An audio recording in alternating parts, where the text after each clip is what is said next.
Hola, buenas noches. Jesús, ¿cómo ¿Cómo? está? Bien, bien, todo súper, todo súper. ¿Encontraste la grabación? No, la grabación no la encontré, desafortunada. Pues no, la verdad es que he estado hoy súper embolatado. Mañana le escribo a Angie a ver si me la puede facilitar. Vi la presentación, el cuadro, pero sí me quedaron muchas dudas frente al cuadro. Claro, Entonces, claro, entonces normal. nada, hoy como que espero que presenten Listo. y, y después complemento contigo. Listo. No, tranquilo. Igual, bueno, y también por información de todos, ese cuadrito lo vamos a estar como conversando en las mentorías individuales. Pues yo estoy ahí de nuevo a un WhatsApp de distancia para coordinarlas cuando puedan. O también en estas clases, pues no es obligatorio que se programen para conversar uno a uno. Y eso es lo que yo voy a tomar como entregable. ¿Sí? Ver al final ese cuadrito es lo que yo voy a tomar como entregable, porque toda la estrategia de impacto social va a tomar más tiempo que las 4 sesiones y con eso vamos a cerrar la cuarta sesión. Yo les voy a dejar como un paso a paso de cómo sacar su estrategia de impacto social.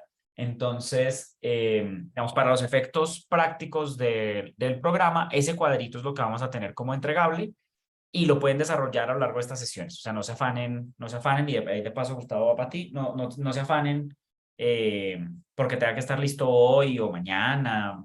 Lo podemos hacer a lo largo de la semana, lo que nos queda. Y creo que normalmente hay como una semana más después de que termine el módulo para ver entregables. Entonces, ese sería el tiempo que tendríamos para ver el cuadrito. Mm, si les parece, dejemos unos 4 minuticos más. Empezamos a las 6:08 minuticos y para que arranquemos con Quora.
Listo, bueno, yo creo que somos los que estamos y si no, pues bueno, ahí vamos sumándonos a la sesión. Entonces, bienvenidas y bienvenidos nuevamente. En esta tercera sesión del módulo sobre responsabilidad social de la empresa o impacto social de la empresa, les voy a contar sobre dos temas importantes ya para ir aterrizando a la práctica de la organización. El impacto social o convertir el impacto social en una práctica que pues sea comparable a los esfuerzos de mercadeo y comunicación, de todo lo que ustedes puedan hacer en sus empresas. Comenzando por la creación de valor compartido. Este es un concepto, digamos, como una forma de entender la creación de programas de impacto social desde las empresas, que es muy consistente con la competitividad, digamos, con cómo el impacto social contribuye a que la organización sea más competitiva, algo que no sobra en el caso, pues no sobra en ninguna empresa, pero especialmente no sobra en el caso de sus empresas que están, digamos, en un periodo de crecimiento, en un periodo en el que son particularmente vulnerables pues las demandas del mercado, particularmente vulnerables a pues el crecimiento en ventas, que en este momento pues es crítico porque muchas de sus empresas seguramente están como en los primeros 3 o 5 años de creación, y las que no estén, pues de todos modos sigue siendo relevante poder atar a la competitividad de la empresa el valor social que puedan agregar. Y espero que esa parte, esa sección, pues les dé como algunas luces sobre ya un poco más aterrizar qué podrían estar haciendo ustedes o qué acciones de sus empresas podrían estar encaminando a que creen impacto social. Esa es como nuestra primera, casi que la primera mitad de la sesión. Y luego vamos a hablar sobre gobierno corporativo, que es una de las áreas del impacto social y sobre todo de la sostenibilidad empresarial, que es como otra forma en la que se denomina la responsabilidad social, o pues otros los objetivos de responsabilidad social, que a veces uno pasa por alto, pero que suele ser donde más se quedan las estrategias de responsabilidad social y es la manera en la que se van a gestionar o a coordinar o cómo hacemos que hagan parte de la toma de decisiones de sus organizaciones. Y bueno, ahí volveré más sobre ese tema cuando sea momento de hablar de gobierno corporativo. Pero para adelantarles, pues en general las prácticas de responsabilidad empresarial, de responsabilidad social empresarial, pues se han alineado como a una sigla, o sea, resumido en una sigla que es ESG, en inglés o en español, ASG, que son los asuntos ambientales, sociales y de gobierno corporativo. Y ese, digamos que se ha vuelto como el estándar o la regla de oro, pues, de cómo se mide el buen desempeño de una empresa que es sostenible o que es social y ambientalmente responsable. Y por eso, pues, es importante también considerar cómo se hace la toma de decisiones. Entonces, para comenzar, hablando sobre creación de valor compartido, este es un concepto que data del 2008, más o menos, como la propuesta de que existe una cosa que se llama, o que las empresas tienen una opción o un camino para generar impacto social, que es la creación de valor compartido, y que surge en un momento en el que, bueno, de hecho esto es una frase como es la primera frase del artículo del profesor Michael Porter, que literalmente se llama creación de valor compartido, y en la primera frase dice, el capitalismo está bajo asedio. Yo pongo esto aquí como me parece que es un poco dramático, no es que el capitalismo esté bajo asedio y que todo el mundo quiera acabar con las empresas, pero sí es cierto que con el creciente rol que tienen las empresas en la provisión de servicios sociales o ambientales, en la creación de bienestar social por medio de la creación de empleos, por ejemplo, pues sí hay cada vez más críticas sobre lo que deberían estar haciendo las empresas, es decir, hay expectativas de otros de lo que deberían estar haciendo las empresas para lograr un mundo más sostenible, más equitativo y más justo. Entonces, el contexto de la creación de valor compartido, además de pues, esa aseveración un poquito dramática, decir que el capitalismo está bajo asedio, pues realmente sí está condicionada o mejor dicho, está marcada por un lado, pasivos sociales y ambientales de la empresa. Cuando decimos pasivos, si se acuerdan los activos y los pasivos, digamos como deudas sociales y deudas ambientales del sector empresarial, sobre todo pues de algunas industrias, pero que al final han tocado a toda la actividad empresarial, y es que, digamos, las condiciones de contaminación, de desgaste de ecosistemas, la proliferación de cada vez más empleos que son de baja calidad para mantener ciertos sectores como más competitivos, son herencias negativas que ha traído el mundo empresarial actual y en el que ustedes se están ahorita insertando. Que puede que no haya sido responsabilidad de ustedes ni de ninguna de las empresas que están, pero lo que sí es cierto es que hay como una sombra oscura sobre la gestión de las empresas o la gestión que hacen las empresas de los temas sociales y ambientales. Y es, pues a eso es a lo que me refiero con esos pasivos sociales y ambientales que tienen que gestionarse pues de alguna manera.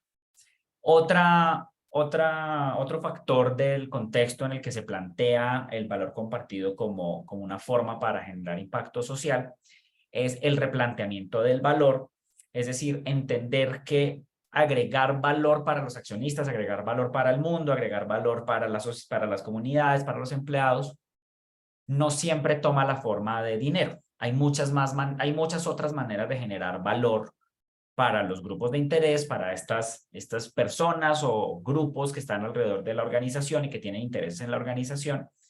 Y ese replanteamiento del valor en algunas economías pues responde a como el pensamiento postmaterialista, cuando ya está todo más o menos resuelto y que nos empezamos a preocupar por la identidad, la pertenencia, la cultura, el arraigo, la conservación ambiental, todas estas preocupaciones como postmateriales, pero que pues se han filtrado a todas las sociedades y pues ya definitivamente incluso ustedes en sus modelos de negocio lo han visto, que ya no están pensando únicamente en que sean rentables, sino que agreguen valor de otras maneras para ustedes, para sus familias y para la gente que trabaja con ustedes. Y eso digamos, se conecta con el tercer factor y es la búsqueda de muchas empresas, esto liderado por supuesto por las multinacionales, pero dando ejemplo también para las pequeñas y medianas empresas, de ir más allá de lo que en inglés uno conocería como los trade-offs o como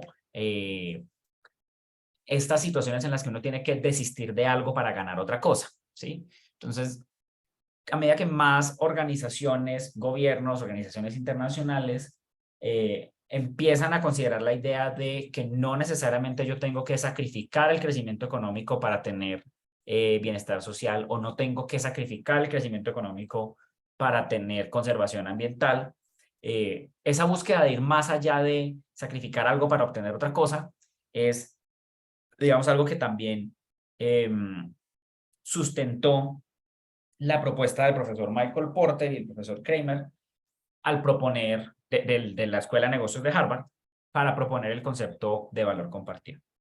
Y ya aquí como una última cosita de contexto antes de ya pasar a la definición de qué es valor compartido, que llevo como 10 minutos diciéndolo y nada que se los defino. Es importante tener en cuenta, esto es una cita textual de ese artículo de los profesores Porter y Kramer, las necesidades de la sociedad y no solo las necesidades económicas convencionales, las necesidades de la sociedad van más allá de las necesidades económicas convencionales y son esas las que definen los mercados. Y también los males de la sociedad pueden crear costos internos para las empresas. Esta cita que me enredé diciendo, al final lo que dice es que no puede entenderse a la empresa como un ente blindado de todo lo que pasa a su alrededor, ¿sí? Si en mi barrio, por ejemplo, cada vez hay menos vendedores ambulantes porque la policía los está persiguiendo más o porque ya, no sé, la vacuna ya no es viable para ellos, eso puede parecer externo, pero eso define mi mercado, eso define la forma en la que yo hago negocios.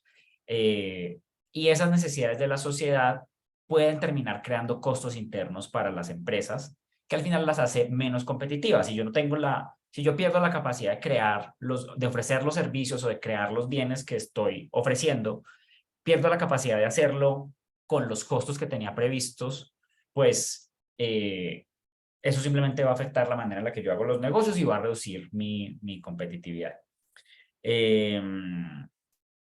Entonces, eso pues está muy asociado a un concepto que de hecho lo interioriza el concepto de valor compartido, que es el de las famosas externalidades, ¿sí?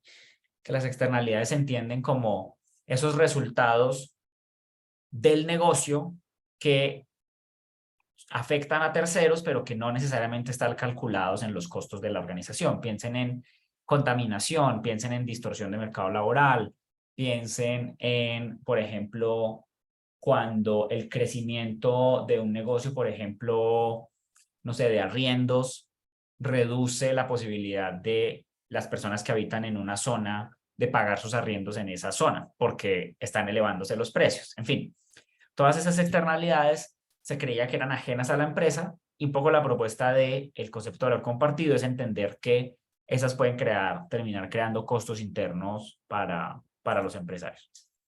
Entonces, con toda esa parafernalia, ahora sí, el concepto de qué es valor compartido y por qué, digamos, es relevante que lo hablemos en un módulo en el que estamos hablando de impacto social de la empresa. En sentido estricto, o la definición general es que el valor compartido son las políticas y prácticas operacionales que mejoran la competitividad de una empresa y al mismo tiempo ayudan a mejorar condiciones económicas y sociales de las comunidades donde operan. Entonces, son básicamente las decisiones estratégicas de la organización, políticas, y la cotidianidad de cómo se hace el negocio, o sea, prácticas operacionales, que hacen que la empresa sea más competitiva, que haga mejor el negocio que hace, al mismo tiempo que ayuda a mejorar las condiciones económicas y sociales de su entorno, al mismo tiempo que contribuye a que alguien más esté un poquito mejor. Entonces, ese es el concepto general, pero vamos a desglosar un poco primero a qué nos referimos cuando hablamos de valor, ¿sí? Que en este caso, ¿qué es valor? Y a mí me gustaría hacer como una rondita rápida, sin pensarlo mucho, sin darle muchas vueltas a la pregunta, pues que un par de personas me cuenten qué es algo que ustedes valoran, que ustedes, digamos, aprecien mucho, le den mucho valor en sus vidas. ¿Quién me quiere contar? La coherencia. La honestidad. Coherencia, honestidad, listo. ¿Qué más valoran? Algo de pronto un poquito más físico que ustedes valoren, para tener ejemplos de parte y parte. La familia. La familia, por ejemplo. Súper. Lo hecho a mano. La salud. La salud, perfecto. Yo Listo. soy más visual, para mí es importante el empaque, que me guste, que Ok. tenga el color. Perfecto. Valoras como la armonía estética de las cosas. Lo valoras un montón. Perfecto. Entonces, si se fijan, aunque hay cosas que más o menos compartimos o en las que más o menos estamos de acuerdo, al final el valor es una percepción, o mejor dicho, el valor depende de cada audiencia, de cada quien qué valora, para que cada quien qué es importante.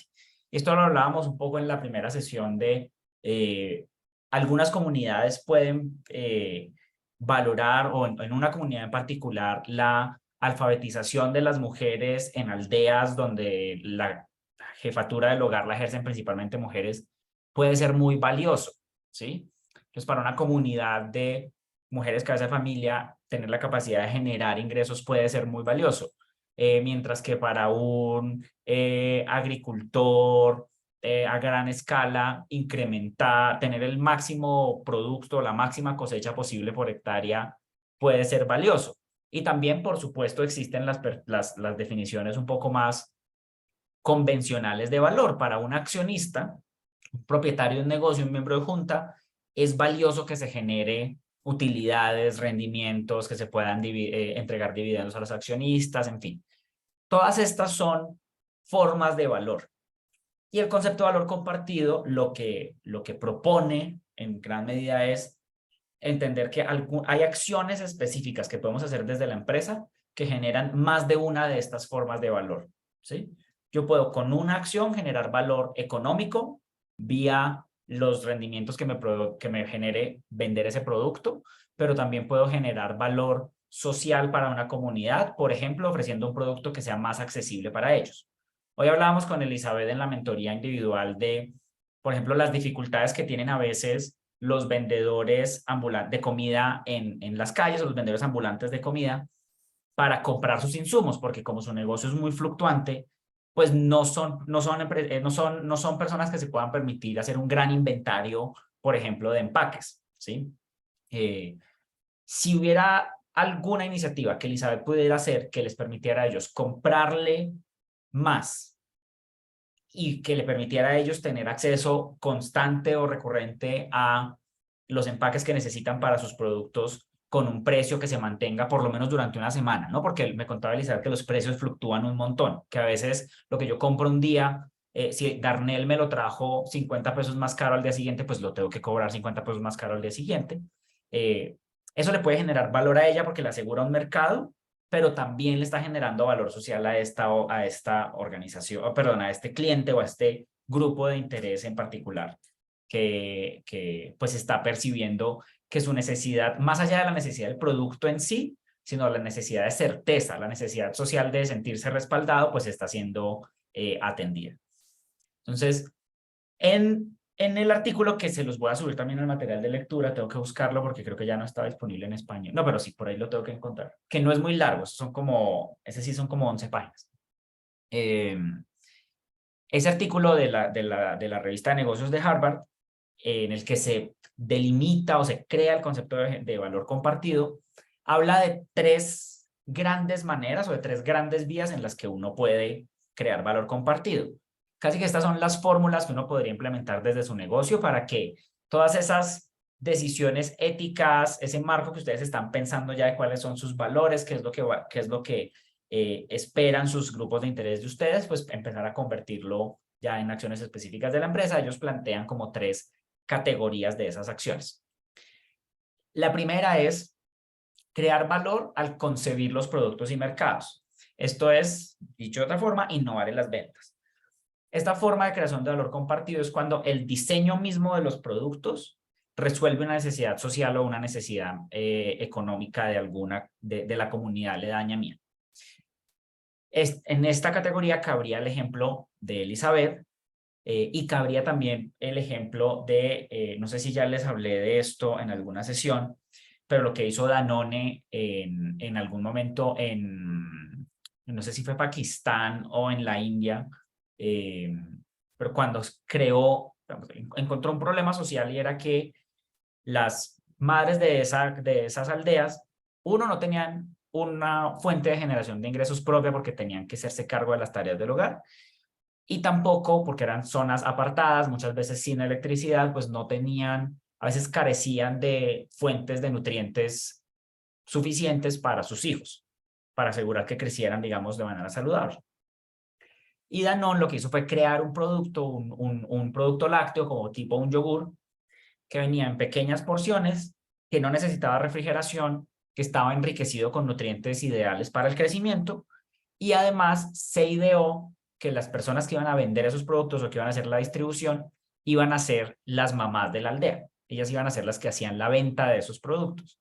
Entonces, Danone estaba ganando, por supuesto que estaba ganando. O sea, hizo un producto que le estaba generando ingresos y utilidades. Sacrificó parte de las utilidades porque lo vendía a un precio pues más bajo, pero no lo hizo a pérdida. Y estaba generando, por otro lado, valor social para una comunidad que ahora tenía una nueva fuente de nutrientes, pero además una nueva fuente de ingresos. Eso es lo que se conoce como los negocios en la base de la pirámide y puede ser una de las formas en las que ustedes agreguen valor, creando productos que estén destinados a una comunidad que de otra manera no podría acceder a esos productos e innovando también la manera de llegar a esos mercados. De pronto, como lo hizo Danone, decidiendo que quienes lo vendan sea una comunidad en particular, decidiendo que el punto de venta cumpla además una función social específica, en fin, a eso se refiere este grupo, esta forma de crear valor compartido al concebir los productos y mercados. El segundo es innovando en las compras. Ya hicimos innovando en las ventas, ahora innovando en las compras, que es al redefinir la productividad en la cadena de valor. Ustedes, es probable que ya en algún punto de los módulos hayan escuchado hablar sobre la cadena de valor o cadena de suministro, estén revisando sus proveedores, en fin, como sus acuerdos de proveeduría.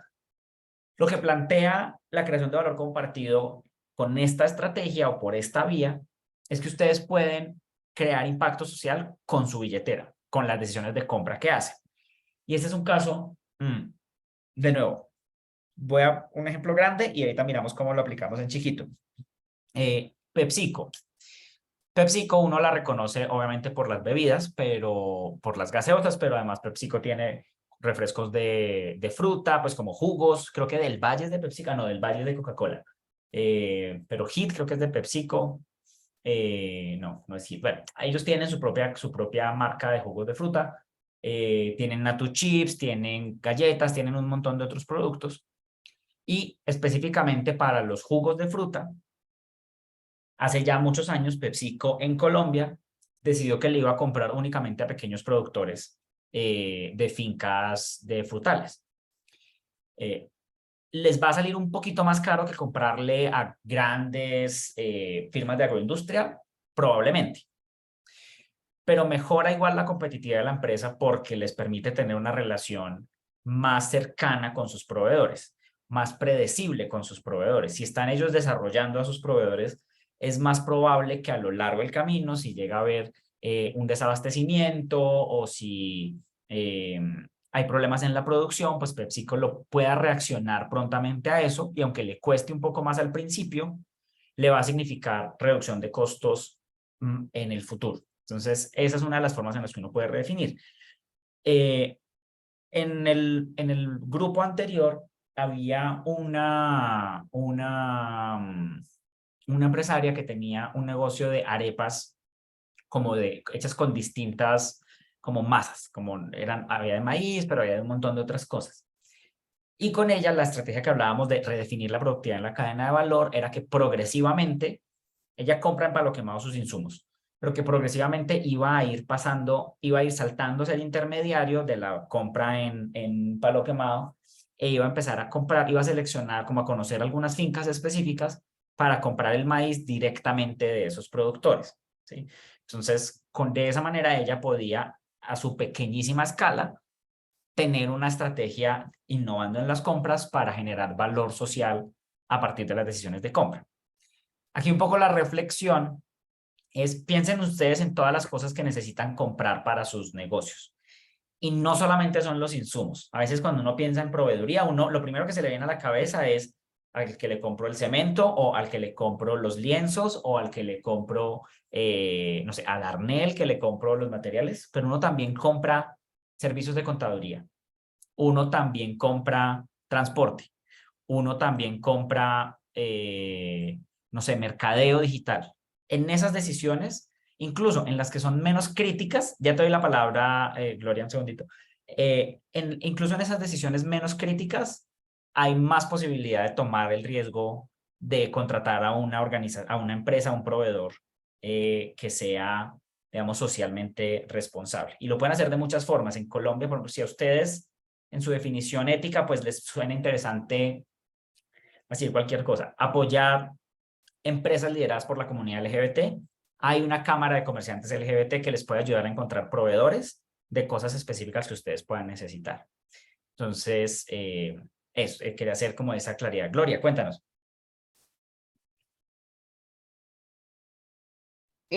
Aquí podría ser, o sea, digamos, pues los productos que necesiten como un empaque o algo, pasar de pronto al empaque bonito, tradicional o algo, pues, o el común que uno conozca a empaques ya que sean biodegradables, por ejemplo. Por ejemplo, ese es un muy buen ejemplo, además que tiene los mismos elementos que tiene el ejemplo de PepsiCo. ¿Les va a salir un poquito más caro? Probablemente sí les va a salir un poquito más caro, pero les va a generar una relación especial con su proveedor, de pronto incluso puede ser un criterio de decisión de compra de sus clientes. Sus clientes pueden preferirlos a ustedes por tener pues tener un empaque, no sé, en sus alimentos, tener un empaque que sea biodegradable, ¿sí? Porque se lo compraron a un proveedor específico. O que ustedes le hayan comprado, no sé, que se están entregando en bolsas de tela, que esas bolsas las haya fabricado una cooperativa de excombatientes. Ese tipo de cosas se pueden O que incorporar. venga de materiales reciclables O que también. venga de materiales reciclados, exacto, exacto. Ok, Sí, sí, ok, sí. Elizabeth. gracias. Ahí cabe también uno comprarle a proveedores locales. Sí, Sí, y ese contribuye también a la tercera forma, como a la tercera vía que ya se las voy a contar, pero sí, o sea, contribuir a que los proveedores locales dinamicen su negocio gracias a mis compras, también es una forma de innovar en las compras y de redefinir la productividad en la cadena de valor, digamos, crear valor compartido por ese medio. Y de nuevo, perdón que sea tan lorita con esto, pero puede que les implique un aumento de costos marginal al principio, pero si es consistente con su visión ética y si les va a ayudar a tener cierta diferenciación en el mercado, pues puede ser al final una decisión competitiva para ustedes. Listo. Entonces, muchas gracias, Gloria y Elizabeth, por sus aportes, porque sí nos ayudan como a materializar esto en nuestros negocios. Entonces, estas son las primeras dos vías y hay una tercera que tiene que ver con esas compras de proveedores locales, que es al permitir el desarrollo de un clúster local, que es la forma más ambiciosa de crear valor compartido y que implica innovar en las relaciones con el entorno. Entonces, esto es muy común, por ejemplo, en empresas extractivas, que a veces cuando llegan a un sector, cuando llegan a una comunidad, casi que cualquier otra actividad económica empieza a pasar a segundo plano y todo el mundo quiere trabajar en eso. Piensen en petroleras. Cuando llega una petrolera a algún pueblo de Casanare, de Arauca, de lo que sea, ya nadie quiere hacer nada más, todo el mundo está esperando el turno para trabajar en la petrolera, para ser patiero, para hacer lo que sea. Una de las herramientas que tienen las organizaciones que crean clústeres locales es facilitar, mejor dicho, a lo que se refiere desarrollar un clúster local es facilitar que las empresas de ese entorno trabajen mejor, incluso si no tienen que ver con mi negocio, ¿sí? Entonces, ¿puedo hacerlo comprando a proveedores locales? Sí, esa es una forma. Entonces, por ejemplo, si ustedes necesitan uniformes o dotación y se lo compran a la modista del barrio, esa es una forma de permitir el desarrollo de un clúster local porque la modista seguro no está en su industria, no está como en el sector en el que está su empresa, pero esto también puede ser compartir conocimiento que ustedes tengan y que pueda ser relevante para otras empresas a su alrededor, ¿sí? Supongamos, no sé, pensemos que Gustavo, con todo su conocimiento de diseño y de espacios y demás, decida donarle a las pequeñas empresas alrededor de su negocio unas charlas sobre mejores prácticas en el diseño de espacios comerciales, ¿sí? Cómo deberían estar, porque es su conocimiento y lo puede compartir y pues eso va a ayudar a que otros hagan mejor su negocio.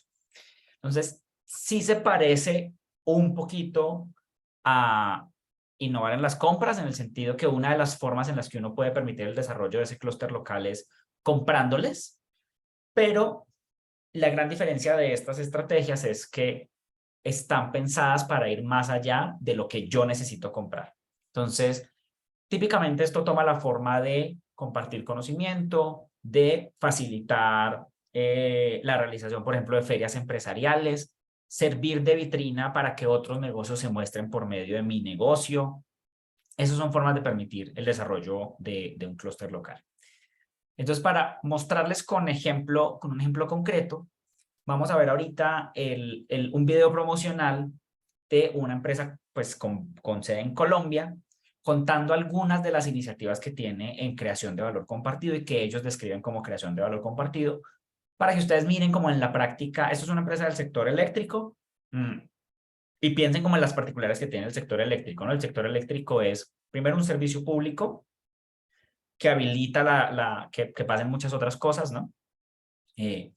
Segundo, pues tiene mucha infraestructura lineal, infraestructura que tiene que pasar por un espacio sí o sí, porque pues los cables de alta tensión van por un espacio, las subestaciones tienen que estar en un lugar. Y nada, creo que esas son como algunas de las particularidades de ese negocio. Entonces, vamos a ver ahorita este video de Enel.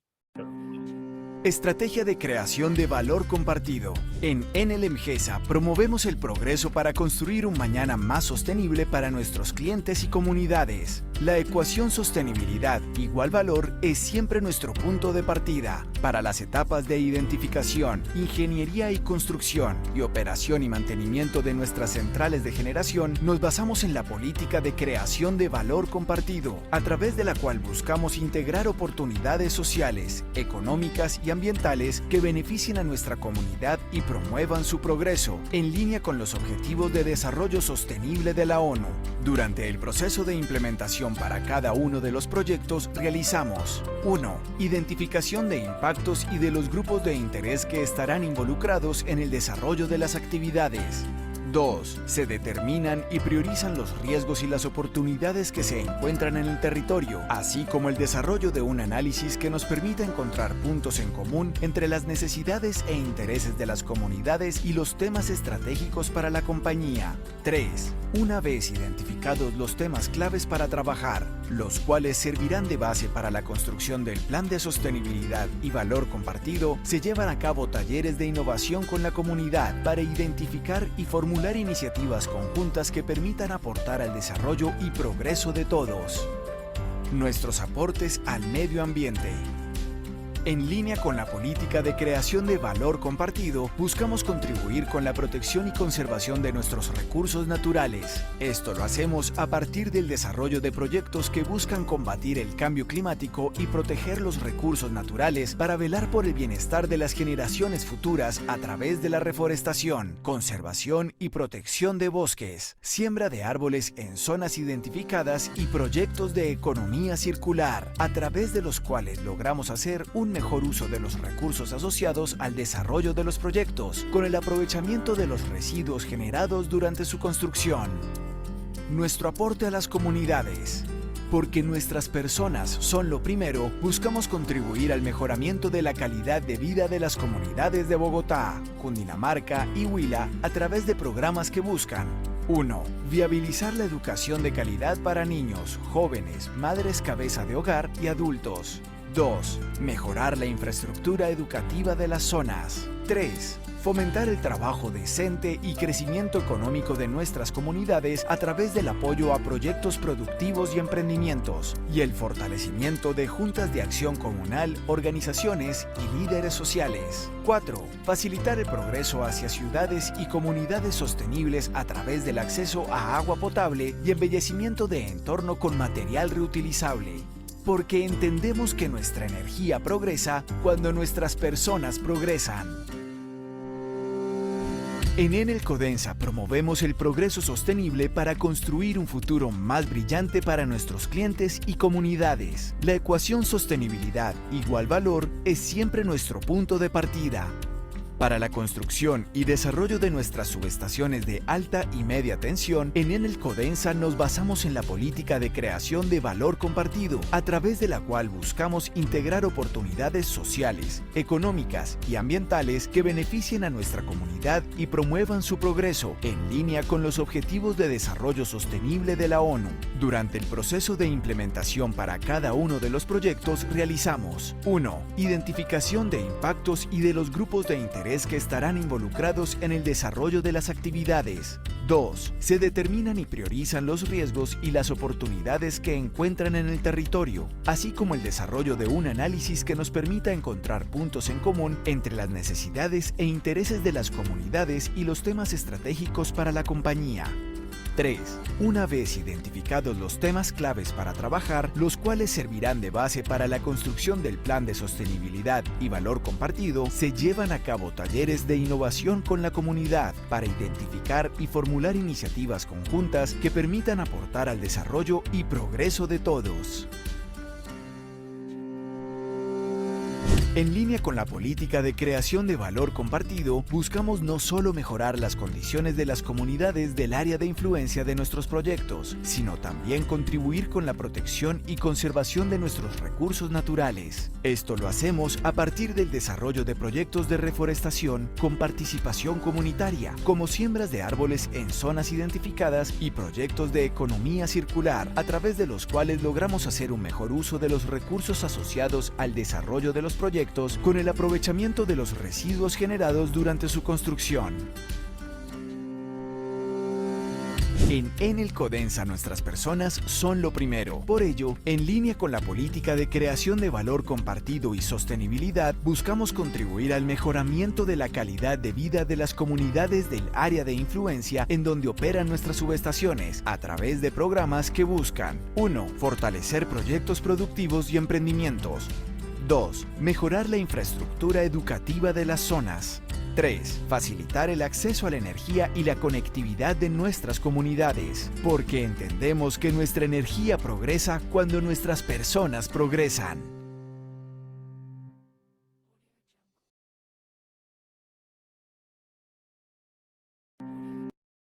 Listo.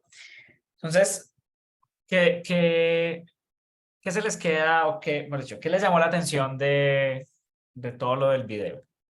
Además de que eran dos secciones que sonaban muy parecido porque era una del negocio de construcción y la otra del negocio de operación. Yo pensé que se estaba repitiendo, pero no.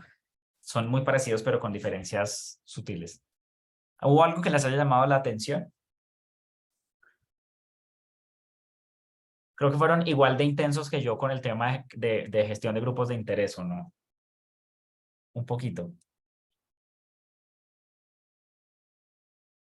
¿Algo más? Pues yo creo que están atacando como todos los frentes, ¿no? O sea, no dejaron como nada suelto, sino que todo fue enfocado a, como de alguna manera que fuera circular, o sea, esto es para esto, y esto es por esto, y esto es con las señoras, y esto es bueno, la cadena. Sí, sí, sí. Igual mira que si bien son obviamente metas súper ambiciosas del tamaño de la empresa, porque pues Enel es enorme y tiene un presupuesto enorme para meterle impacto social, fíjense que igual si uno lista los temas que ellos priorizaron ahí, caben en los dedos de una mano. O sea, es infraestructura educativa, reforestación y acción contra el cambio climático, promoción de proyectos productivos, eficiencia energética y como conectividad de las comunidades, y bueno, me sobró un dedo como para otra. Entonces, si esta empresa que es tan grande y tiene esas 4 prioridades, eso les da completamente licencia que ustedes tengan una o dos, ¿sí? Si al final ustedes quieren lograr una cosa o dos con su estrategia de impacto social, permítanselo. O sea, sí, atáquenlo porque tiene que ser, digamos, consistente con lo que ustedes vean que les va a generar valor a ustedes como negocio. Y aquí de nuevo, ellos no dan puntadas sin dedal, ¿sí? Yo no les estoy... Por favor, que no se entienda como que les estoy haciendo un llamado a que sean tacañas o tacaños, para nada. O sea, el impacto social tiene que hacer parte de las empresas, pero igual entendiendo que ustedes tienen todas estas dimensiones del desempeño empresarial. No solamente los van a medir por qué tan buenos son en la comunidad, sino también por qué tanto valor económico agregan, por qué tan buenos empleadores son, y en fin. Pero, ¿por qué estaba haciendo yo esta claridad? Así, fíjense que Enel hace solo cosas que eventualmente le sirvan a su negocio. Contribuye a la infraestructura educativa y al desarrollo, digamos, de educación de calidad, porque eso a lo largo, más adelante en el camino les va a permitir tener mano de obra calificada, ya sea para ellos o para que generen ingresos de otra forma. Hacen programas de conectividad y de electrificación de las comunidades, porque es una base adicional de clientes. ¿Les facilitan que se conecten? Sí. Eso es útil para que las personas tengan nuevos negocios, por ejemplo, que puedan poner una heladería en una zona donde no había electricidad. Sí, por supuesto, pero siempre está conectado con los propósitos de negocio. Entonces, eso me parecía como importante de ese ejemplo. Entonces, aquí, digamos, dicho eso y habiendo visto como la generación de valor compartido como una forma de generar impacto social, una forma además muy popular y muy utilizada en las empresas, pues les quiero compartir como algunas claridades o salvedades que hace la misma Escuela de Negocios de Harvard y los que propusieron esto sobre lo que es y no es generación de valor compartido. Entonces, lo primero que ellos dicen es, valor compartido no es responsabilidad social corporativa en un sentido estricto. O sea, como ellos lo describen, esta es una forma particular de hacer negocios que generen valor económico y valor social al mismo tiempo.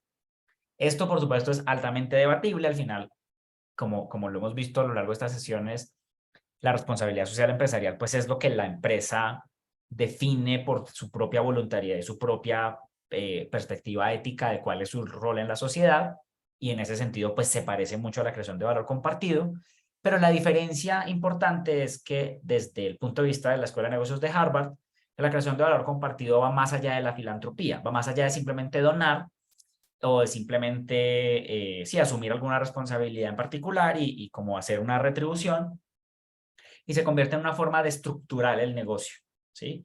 Entonces, piensen, esto de pronto puede ser útil para ustedes. De pronto hay oportunidades de estructurar su negocio de una manera específica que pueda crear valor compartido por medio de los empaques, por medio de los proveedores que utilizan, por medio de los canales de distribución que utilizan, de los productos que diseñan, en fin. Luego, la creación de valor compartido es igual a valor social más valor económico. Esa es la ecuación. Siempre tienen que existir las dos. Si ustedes van a crear una estrategia de valor compartido y no les genera valor económico, no es valor compartido, es filantropía estratégica, que está bien, es válido hacerlo si lo quieren hacer, pero no sería valor compartido, ¿sí? La creación de valor compartido consiste en abordar las necesidades y los retos de la sociedad con un modelo de negocio, ¿sí? Con decisiones de negocio específicas, de a quién le compro, dónde vendo, con quién me alío. Y por último, un poco la visión que tiene la Escuela de Negocios de Harvard sobre la creación de valor compartido es que esta forma de generar impacto social va a impulsar la innovación y el crecimiento. Entonces, que la creación de valor compartido va a generar como la próxima ola de innovación y productividad en la economía mundial. Digamos, porque si pensamos en los negocios, en cómo estructurarlos para que tengan estos efectos, pues eso inevitablemente va a conducir a pues a que los mismos empresarios se piensen formas más innovadoras de hacer sus negocios. Dicho todo esto y entendiendo el valor enorme que tiene la posibilidad de hacer creación de valor compartido, y miren que ya incluso ustedes empezaron a identificar como vías en las que podrían implementarlo, ¿no? Comprando los empaques aquí, vendiéndole este producto de esta forma a este cliente. Hay una cosa que quiero igual recordarles y para cerrar esta sección de la sesión.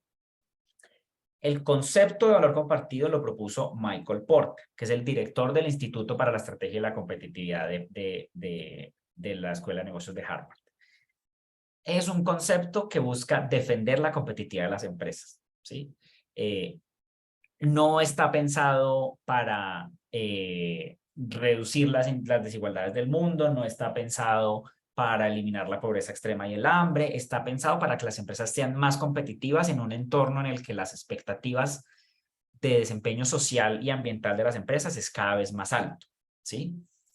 Eso es como una nota al pie, como una advertencia. Y la otra advertencia es, como muchos otros conceptos en administración, esto no es una verdad revelada, o sea, no es una teoría dura e incuestionable. Uno podría decir, por ejemplo, que una tabacalera tiene muchos problemas en generar valor compartido, por ejemplo, diseñando su producto. ¿Sí? Es un producto que es nocivo, de cualquier forma es nocivo. Entonces, no es que esto aplique a cualquier organización, es más, piensen en esto como un credo. Si esto es con lo que uno quiere comulgar y le parece que es una buena forma de estructurar su negocio, no están solos, hay muchas empresas que estructuran el impacto social de sus negocios de esta forma. Ha demostrado ser exitoso o traerle beneficios a empresas en muchos sectores, pero al final pues sean conscientes que están suscribiéndose o que estarían alineándose a una línea de pensamiento específico, que existen muchas más, ¿no? Entonces, digamos, con esto cerraría como la parte de creación de valor compartido, que pues espero que estas tres categorías o estas tres formas de crear valor pues les empiecen a crear conexiones de lo que podrían hacer ustedes en sus negocios y pues obviamente dispuesto a que lo discutamos un poquito más. ¿Alguna pregunta, alguna contribución aparte como de cómo les llega este concepto, si les trae algo nuevo a la forma en la que han pensado su negocio? Antes de que sigamos con la sección de gobierno corporativo. ¿No? ¿Todo claro? Listo. Cuando Pero visite- yo tengo una pregunta. Sí. Al uno, pues apoyar, o sea, como que en el emprendimiento de uno también comprar a otros emprendimientos, algo también hace parte de esta cadena. Sí, sí, total. O sea, cuando tus decisiones de compra no solamente tienen el criterio de quién es el más barato, sí, no solamente tienen el criterio de quién es el más barato, sino de dónde voy a crear impacto al hacer la compra, estás creando valor compartido. ¿Sí? Y aplica para todo lo que compres, ¿sí? Yo ahí los invitaría, piensen de pronto en las cosas, para comenzar, piensen de pronto en cosas que sean menos críticas para su negocio, ¿sí? De pronto no el insumo principal. Sí, sí, yo tengo un negocio de comida y mi principal ingrediente es el maíz, como el ejemplo que vimos de las... De pronto no empiecen por eso, porque es un riesgo más alto, pero pueden empezar por, voy a contratar a una firma contable que encontré en una asociación de mujeres empresarias. Entonces, mi firma contable está liderada por mujeres y esa es una forma en la que yo genero impacto, ¿sí? O le voy a pagar el diseño de la página web a un desarrollador que es una persona con autismo, porque es un desarrollador buenísimo, pero además quiero apoyar su negocio. Eso es una forma también de hacerlo. Elizabeth, perdón que no te había escuchado. Por ejemplo, yo tengo varios proveedores que son del mismo sector, Sí. pero yo me fijo más en la facilidad que tienen para entregarme en diferentes productos. Sí. Porque si ellos están cerca a mí y me pueden surtir diario, es muy diferente que yo compre a alguien de otro municipio y que solo vengan 1 o 2 veces a la semana. Sí. Ese es uno de mis criterios de compra, quien me surta con mayor agilidad y cuando yo lo necesito. Entonces, muchos de ellos son del mismo municipio por la facilidad de la logística. Pero mira que ahí, por ejemplo, esa decisión que contribuye a tu competitividad, porque está más cerca, porque logísticamente es más viable, también significa que tú estás haciendo compras a tu economía local. O sea, ahí casi que ya estás creando valor compartido porque estás comprándole a alguien local. Yo esto lo veía porque yo vivo muy cerca del 7 de agosto, que es la mina de cosas de empaques en Bogotá.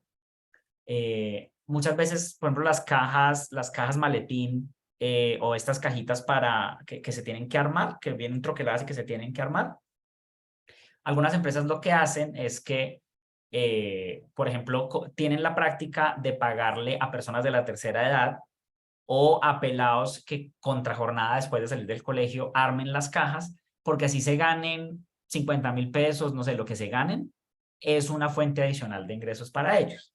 Eso también está en creación de valor compartido. Yo bien podría pagarle esto a cualquier persona, pero decido pagárselo a alguien para quien esta oportunidad de empleo pues le va a significar pues un cambio más radical en su vida.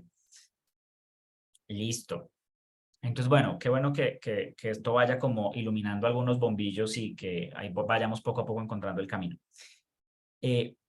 Con esto cierro la parte de creación de valor compartido y ahora vamos a cambiar un poquito de chip para hablar sobre gobierno corporativo y la relación del gobierno corporativo con la gestión del impacto social desde la empresa. Entonces, lo primero que quiero hacer es, en frases cortas, para ustedes, ¿qué es gobierno? Sin pensarlo mucho. ¿Qué piensan cuando les digo la palabra gobierno?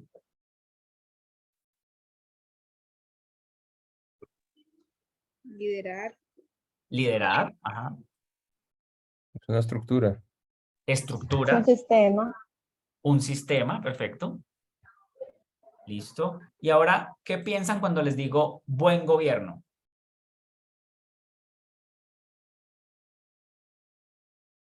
Una estructura organizada.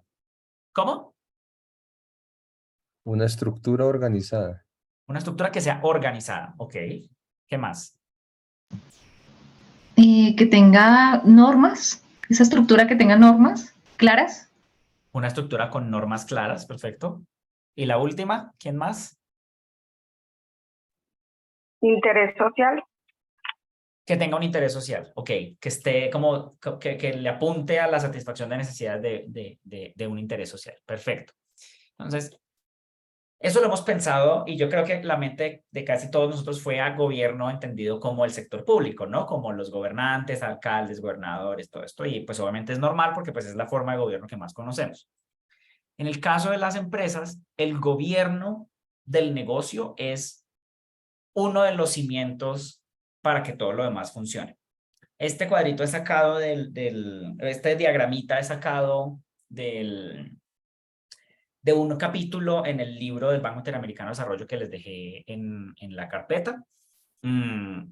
Es básicamente cómo, pues la idea es mostrarles cómo tener una visión clara de negocio y una estructura de gobierno del negocio sólidas, claras, que ahí sí ustedes le atinaron a todo, y que además sea transparente y que tenga unas reglas que sean fácilmente predecibles, es el sustento para tener buenos desempeños en lo económico, es decir, siempre generar valor para los accionistas, tomar las decisiones más eficientes de compras y de ventas, en fin, tener un buen desempeño ambiental y tener, por supuesto, un buen desempeño social. Y en el centro de toda la gestión, y aquí de nuevo por eso el siririmio de la gestión de grupos de interés, está la gestión de grupos de interés, ¿no? Tener esa basecita, saber cuál es mi visión, cómo me veo hacia adelante, y la estructura de gobierno que me permite llegar allá, y ténganme paciencia que ya en la siguiente diapositiva vemos la definición de gobierno corporativo. Esa gestión de grupos de interés es al final la que me va a conducir a crear valor. Y si se acuerdan, crear valor no es solo crear valor para mí, sino crear también valor social. Y esa gestión de grupos de interés, pues tiene como 4 actividades o 4 dimensiones a su alrededor.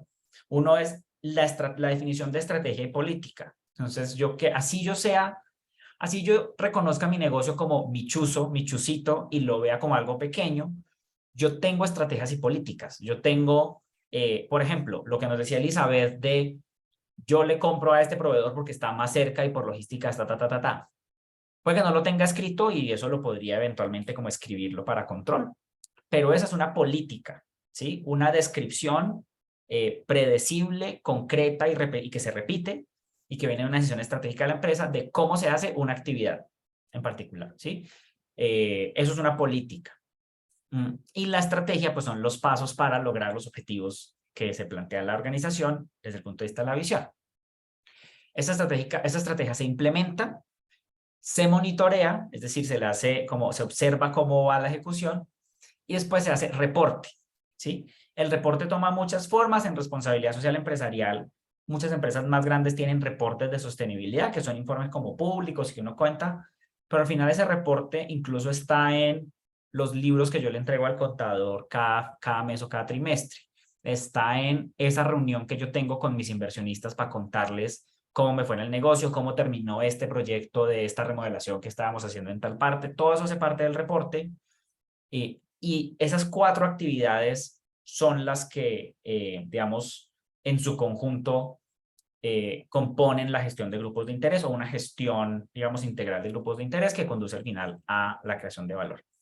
Entonces vamos a concentrarnos en ese cuadrito de abajo, sobre todo en la parte de que es gobierno, y aquí viene una diapositiva con mucho texto. Ahí perdónenme, pero ahí les va a servir mucho de copialina cuando después tengan la presentación.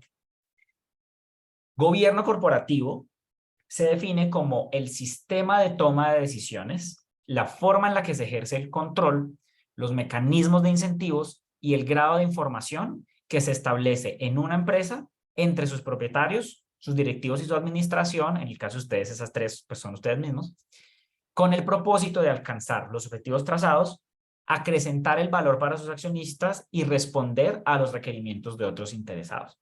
Entonces, miren los elementos que componen un sistema de gobierno corporativo. Uno, un sistema de toma de decisiones. Es la claridad de que existe un comité para una cosa en particular, de que yo tomo una decisión basada en X y Y información, la tomo con cierta periodicidad. Sí, yo tomo la decisión de mis proveedores, la tomo cada mes, cada vez que reviso cómo me fue, con lo que me suministró ese proveedor. Entonces, ese sistema de toma de decisiones es uno de los componentes del gobierno corporativo. Otro, la forma en la que se ejerce control. ¿Qué mecanismos tienen ustedes para supervisar a sus empleados?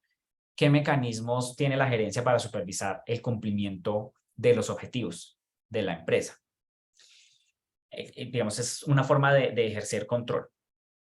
O ese es el elemento de la forma de ejercer control. El tercer elemento son los mecanismos de incentivos. Entonces, yo cómo promuevo, cómo estimulo los buenos comportamientos y cómo desestimulo los malos comportamientos en mi empresa. ¿Sí? ¿Qué premios y qué castigos existen en mi empresa? Eso es parte del sistema del gobierno corporativo. Y por último, el grado de información. Es decir, quién reporta, cada cuánto reporta, qué información tiene que reportar. Y todo eso puede sonar muy distante en este momento por el tamaño de la empresa que tienen, de sus empresas, pero en la medida en la que ustedes crezcan sobre la base de un buen esquema de gobierno corporativo, así sea una página en la que diga, me reúno con mi socio una vez al mes y tomamos decisiones sobre A, B, C y D. El gerente tiene la capacidad de decidir compras hasta tanta plata, ¿sí? Al gerente se le dará un bono si supera tanta plata en ventas y se le hará un llamado de atención si le pasa una de estas cosas. Todas esas medidas deberían ser claras para ustedes si hacen parte de un buen gobierno corporativo y tienen el propósito de, obviamente, cumplir con los objetivos que se traza la empresa. Sí, Elizabeth. Jesús, pero eso es una línea muy delgada entre el gobierno corporativo y el manual de funciones. Ajá, ¿por qué?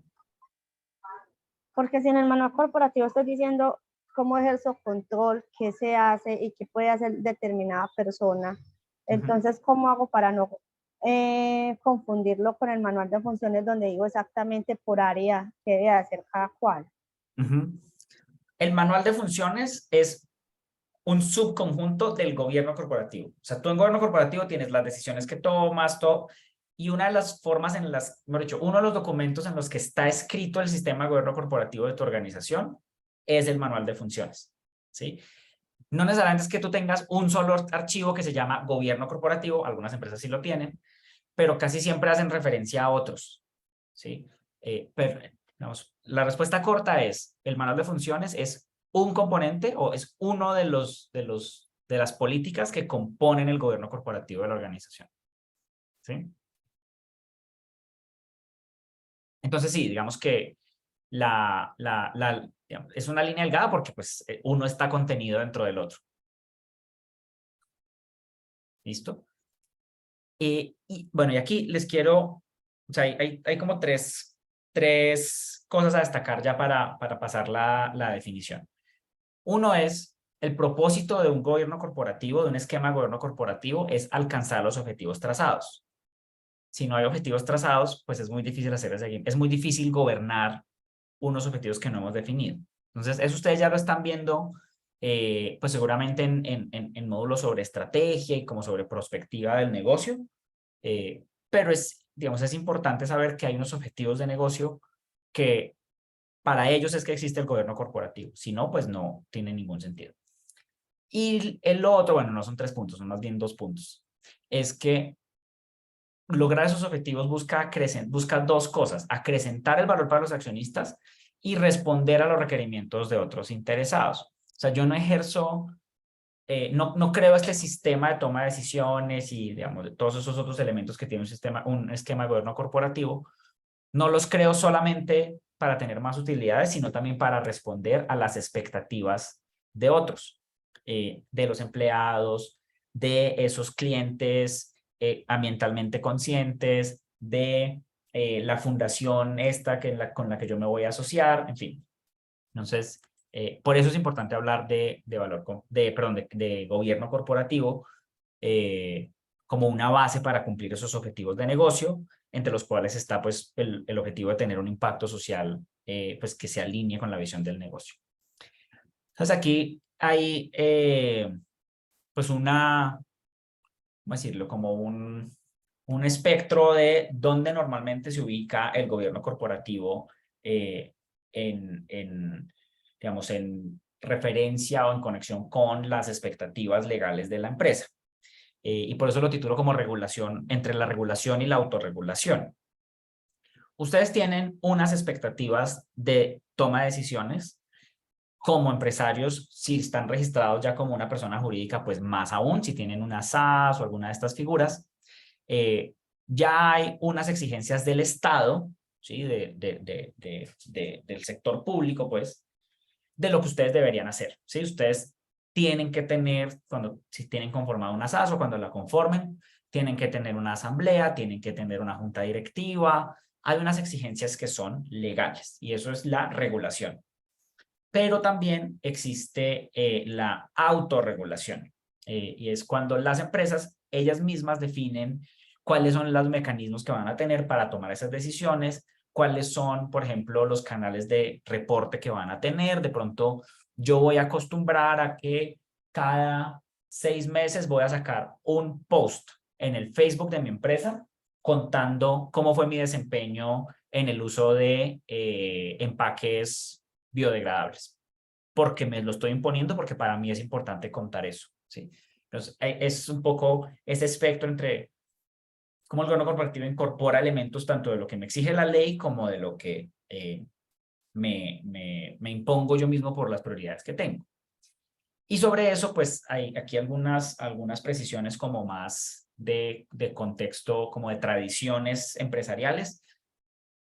En América Latina, particularmente, nuestros sistemas jurídicos, nuestros sistemas legales, tienen una herencia como de derecho grecorromano, es decir, de derecho más positivo. Eso quiere decir que en Colombia se hace todo lo que está escrito. O sea, la ley nos da una descripción concreta de todo lo que hay que hacer.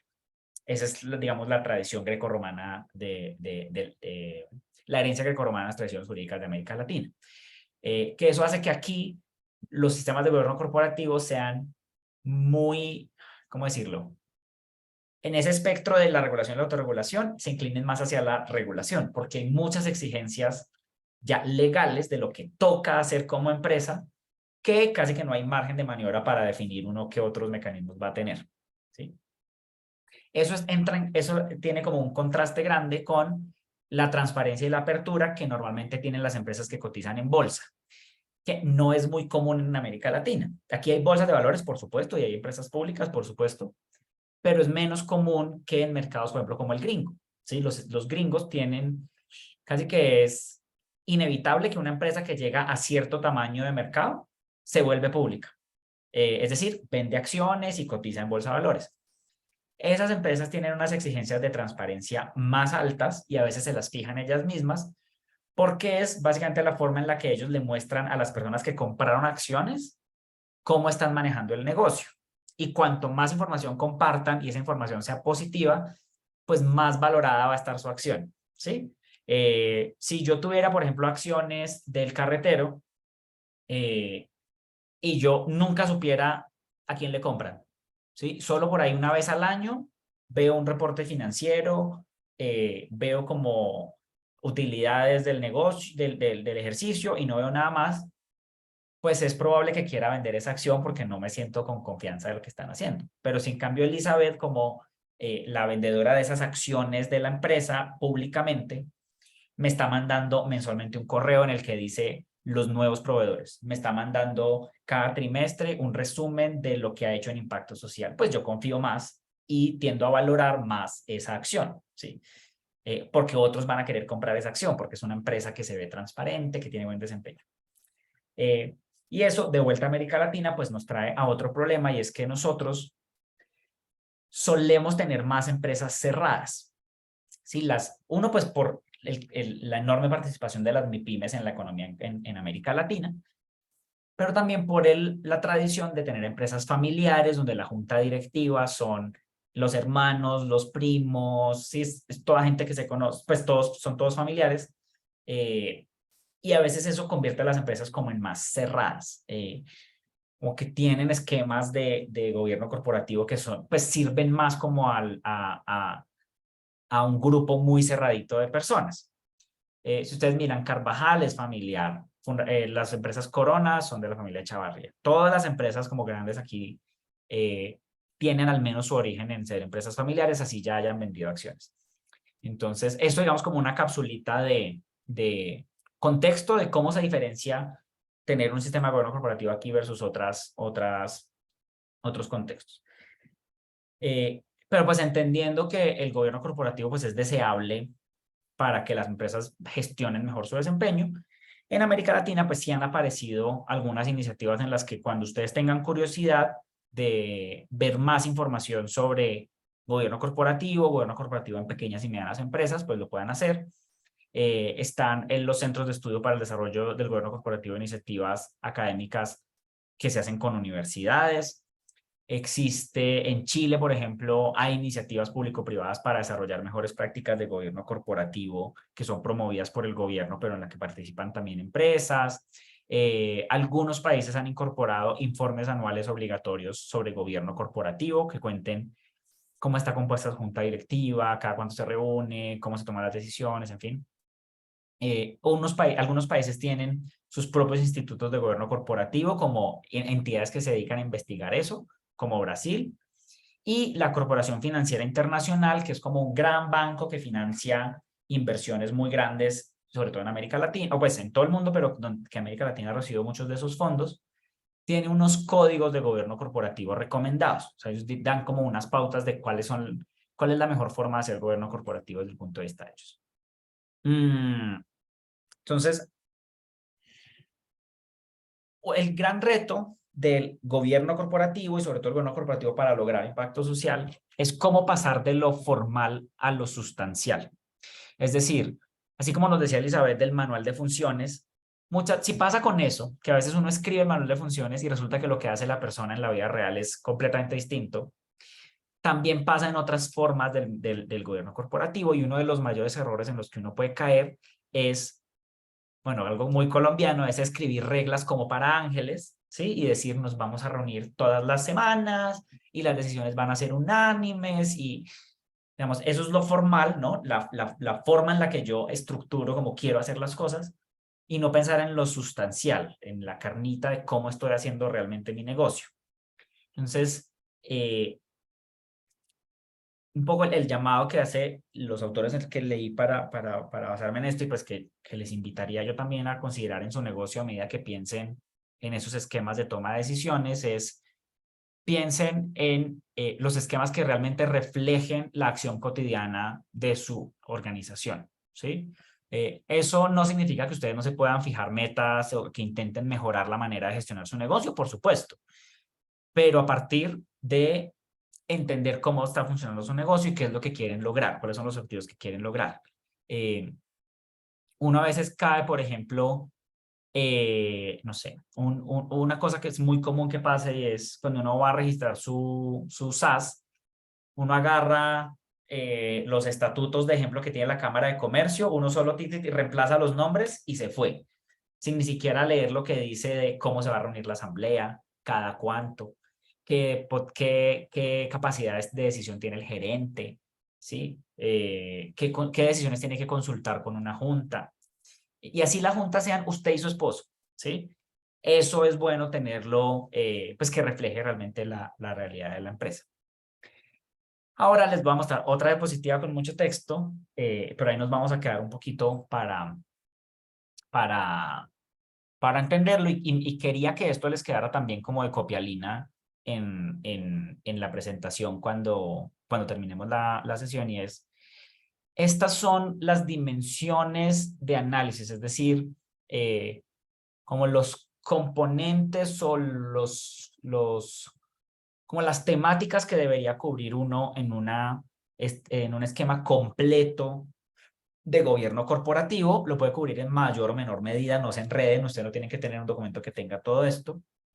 Pero esta es la recomendación que hace PricewaterhouseCoopers, que es una de las empresas de consultoría en estrategia empresarial más grandes del mundo. Entonces, casi que ustedes aquí se están ahorrando como los $80,000 que costaría la consultoría, un poquito tratando de seguir los tips de ellos. Entonces, lo primero, el primer pilar y lo primero que hay que tener en cuenta es la estructura, composición y membresía de la junta directiva o directorio, como lo llaman aquí, que es tener muy claro la separación del rol de presidente y gerente general si corresponde a su negocio, es decir, que el presidente de junta haga unas cosas de estrategia y el gerente general se dedique a administrar cuando llegue el momento de ustedes hacerlo de esa manera, porque eso ayuda a tener como contrapesos en la toma de decisión. Cómo asegurar la independencia y la objetividad de esa junta. asegurar que hay una mayoría de directores que no son ejecutivos que trabajan en la organización, sino que son personas que, de pronto, accionistas, expertos en el sector, que están en mi junta para ayudarme a tomar mejores decisiones. ¿Cuál es el tamaño, la cantidad de personas que tiene sentido tener en la junta de mi negocio por su tamaño, por las decisiones que toca tomar? ¿Cada cuánto se va a elegir esa junta, ¿no? El periodo que tiene que tener. En fin, los códigos, las reglas de confidencialidad, cómo se administra esa junta directiva. El siguiente es de la medición, el análisis del desempeño y efectividad del directorio, o pues de la junta directiva, que es definirles claramente sus roles y responsabilidades, que sean aceptados por todos, entender la composición y la organización de ese sector, de esa junta, definir claramente cómo se van a reclutar, cómo los van a conseguir, si es necesario tener consultores externos independientes, pues tener eso identificado, saber si les van a pagar o no, porque hay algunas juntas que pagan, otras juntas no pagan, cómo se va a evaluar el desempeño de esa junta directiva, es decir, cómo vamos a medir si las decisiones que nos ayudan a tomar fueron buenas o malas, en fin. El otro pilar es estrategia, planificación y monitoreo, es decir, lo que uno normalmente conoce como plan estratégico, visión, misión, valores, es ese componente. Entonces, definir una visión y una misión claras, o un plan estratégico corporativo que esté pues ligado a planes de negocio específicos, presupuestos anuales que respondan a lo que la empresa quiere lograr, monitoreo de evaluación, la compra de tecnología, en fin, todas esas decisiones de estrategia y planificación y monitoreo.